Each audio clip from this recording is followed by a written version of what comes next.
So bago ko simulan ang video essay na to, I would like to give a disclaimer. There will be some terms that are not suitable for young audiences and there will be sensitive matters na madidiscuss sa video na to.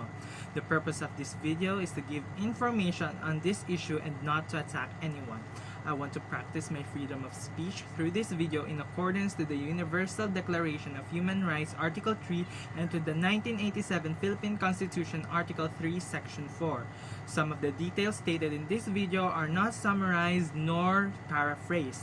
Gusto ko kasing manggaling sa source material ang mga ito to avoid confusion and to keep the information intact. To give credit to the said sources, I will be posting the links of the site in the description box. The links of the said source will be arranged based on the flow of this video. I have also let 3 people to read my essay before making a video about this. The first one is a graduate of the course AB Foreign Service. Second is a student from UP Las Bañas taking up BS Mathematics. And third, a graduate of senior high school from the STEM strand. I will not mention their names to keep their privacy. I also asked my previous research teacher to help me out of this video. Welcome back guys sa part 2 of this video essay. So as I said sa last video ko, we will be discussing the second and third main point of this video and yung conclusion ko for this video essay. Let's proceed sa second main point ko, which is sino-sino ang pwedeng maging biktima nito. Here's my answer. Rape can happen to anyone. By the law itself, na-acknowledge na nito ang rape cases for same-sex rape. They also added about the age of the victim, as stated sa first circumstances. Even sa married couples nangyayari ang rape. Even animals are not safe from rapists. So I have listed the different kind of rape based on their sex/gender and in my opinion. The first kind of rape is man to woman. Second, man to man. Third, woman to woman. Fourth, man to children. 5, person to animal. And number 6, woman to man. Here are some cases of each based on some news article. Some of this is not from the Philippines but from the whole world.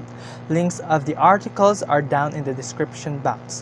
For the first kind of rape, which is man to woman, ang nahanap kong news article is from ABS-CBN News entitled Teenager Huli sa Pangahalay sa Parañaque.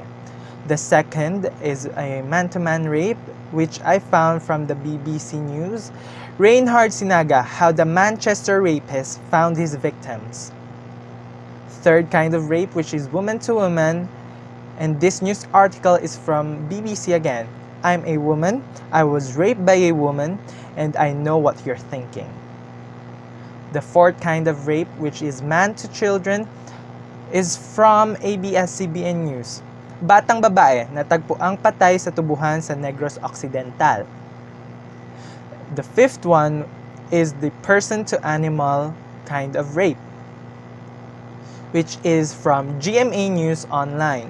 16-year-old nabbed for raping a pig in Mindanao. So once again, this news article's link is down in the description box if you want to check it out. Itong mga news articles na ito ay hindi lahat ay up to date. Pero nagsisilbi pa din itong patunay kung hanggang saan ang extent ng rape crime. So kahit sino o ano ka man, pwede kang maging biktima ng rape. There is a kind of rape that I want to address as well sa video essay kong to. And that is the woman to man rape. Anong pinagkaibahan nito sa man to woman rape? Sa man to woman rape kasi, ang suspect or di kaya ang gumawa ng krimen is yung lalaki. Sa woman to man naman, ang babae ang gumawa ng krimen sa lalaki. Meaning, walang consent ng lalaki ang pakikipagtalik sa babae.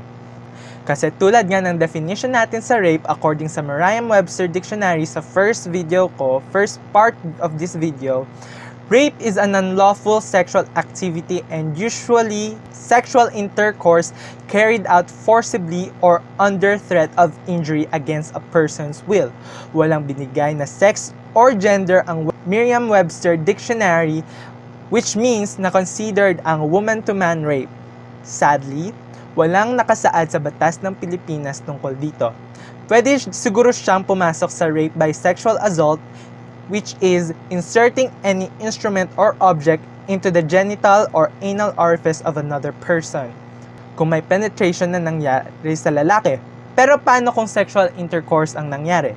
Sa first way of committing rape, namely rape by sexual intercourse, ang perpetrator ng crime ay ang lalaki lang at hindi babae. Hindi na covered ng batas ang ganoong klase ng rape, which in my opinion is not right. I can find any news articles about this kind of case, but meron akong good example. Alam ko ang iba sa inyo ay hindi Christian and I respect that, but may isa kasing almost isang case of woman-to-man kind of rape sa Bible. Ito ay yung story ni Joseph the Dreamer. If you would go to Genesis chapter 39 verses 6 to 12, ito yung part wherein naging overseer si Joseph ng bahay ng isang Potiphar or isang officer ng Egypt at captain of the guard. And yung wife ng Potiphar ay gustong makipagtalik sa kanya at ginawa niya lahat para mapapayag si Joseph para dito. And sa verses 11 to 12, tinanggalan na ng wife ni Potiphar ng damit si Joseph, pero agad namang tumakbo si Joseph papalayo. Kaya ko sinabing almost kasi wala namang nangyari, pero muntikan na. Oh, and please lang, I don't believe sa mga excuse na kahit naman gawin ng babae yan, magugustuhan pa din naman ng mga lalaki. No! You have the right to say no in any occasions. This kind of rape may not cause any physical damage, pero psychologically, pwede. Please, let's do something about this kind of rape, shall we? So let's get to the point of clothing. Ang suot ba ng biktima ay may kinalaman sa krimeng nasabi? Okay, this is really something that has been the issue when it comes to rape. Magpapakita ako ng evidences on both sides, which is yung may kinalaman at walang kinalaman ang pananamit sa rape before I say my opinion. I'm going to start sa may kinalaman ang clothing sa rape. May nakita akong isang study entitled, Is Clothing Probative of Attitude or Intent? Implication for Rape and Sexual Harassment, that showed that courts have held na ang kasuotan ng babae ay isang implied consent para ma-sexual assault or di naman kaya ay ma-sexual harass. So basically, ang korte, according sa study, can see that clothing can portray a woman's attitude or intent. Quote from the study, in rape and sexual assault cases, the defense offers clothing to show the victim consented. End of quote. There is a case in 1989 sa Florida wherein ang pananamit ng isang babae ay hindi lang na-introduce as evidence, pero isa itong crucial piece ng defense argument. The link of the study will be posted in the description box. Now, let's proceed naman sa walang kinalaman ang clothing sa rape cases. To be honest, mas madami ako nakitang articles about this like the Independent News, the Washington Post, and even sa Philippine Commission on Women has something to say about this. Quote from the Philippine Commission on Women's Rights. The Philippine Commission on Women strongly states that it is never a woman's fault to get raped. A woman's body, her appearance, or her clothes are not invitations for rape or any form of sexual violence. Rape victims are young and old, rich and poor, short and tall. People can be raped regardless of their physical attributes such as the color of their skin, body size, facial feature, or hairstyles. Another quote from the Independent News. Noeline Blackwell, head of the center, said, there is an assumption not borne out by any evidence that the way a woman dresses is likely to lead to rape or sexual assault. We know that people are raped wearing a variety of clothing. The idea that a woman goes out scantily clad will be pounced on is the most common myth across generations. They could be in their jeans, school uniform, or pajamas. Again, the links of those statements will be posted in the description box. So let's proceed to the conclusion of this video essay. So in my opinion, and based na din sa evidences, I stand that there is no correlation or walang kinalaman ang pananamit ng isang tao sa rape cases. The study that was mentioned above was published noong 1993 pa. Which is, according naman sa mga teachers ko when it comes to research, the date 1993 is not that significant in our current year 2020. While the evidences that show that there are no correlation between the way a woman dresses and being raped is very recent. The Philippine Commission on Women's statement above ay na-release noong September 1, 2018. And ang statement naman ng The Independent News ay nilabas noong February 23, 2019. Besides, there are other evidences that not only women were raped, even men get to experience rape. Hindi naman siguro magsusuot ng palda ang straight na lalaki, di ba? Unless na lang kung may dare or di kaya trip lang nila itry. Wala din naman silang malalaking breast unlike females. So why are men get raped as well kung may kinalaman ang pananamit sa rape? Think about it.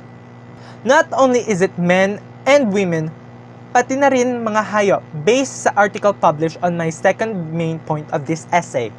So therefore, I conclude na walang kinalaman ang pananamit when it comes to rape. And to end this video essay, I would like to say a quote from our governor, Governor John Vic Remulla. Rape is not an act of sex. It is an act of violence. And with that, thank you for watching this video essay. I hope na may natutunan kayo regarding this issue. And always stay safe. Goodbye, guys.